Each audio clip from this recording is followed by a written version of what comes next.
আসসালামু আলাইকুম। আমন্ত্রণ জানাচ্ছি ট্রেন ক্রিকেটে।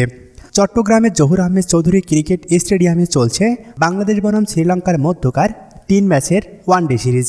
আজ দ্বিতীয় ম্যাচে মুখোমুখি হয়েছে বাংলাদেশ ও শ্রীলঙ্কা।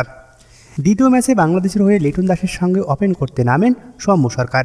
আর ওপেনিংয়ে নেমেই অবিশ্বাস্য এক রেকর্ড করল সৌম্য সরকার।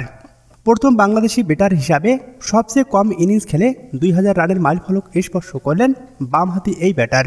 শ্রীলঙ্কার বিপক্ষে সিরিজের দ্বিতীয় ম্যাচে 68 রানের ইনিংস খেলার পথে ওয়ানডে ক্যারিয়ারে 2000 রান পূর্ণ করেছেন সৌম্য সরকার। 64 ইনিংসে এই মাইলফলক স্পর্শ করে সৌম্য সরকার। শেষ দিকে ঝড় তোলেন তাওহিদ হৃদয় এবং তাসকিন আহমেদ। তাওহিদ হৃদয় 102 বল খেলে করেছেন 96 রান, সেই সাথে তাসকিন আহমেদ 10 বল খেলে করেছেন 18 রান। আর এর ফলে নির্ধারিত 50 ওভারে 7 উইকেট হারিয়ে 286 রান সংগ্রহ করেছে বাংলাদেশ।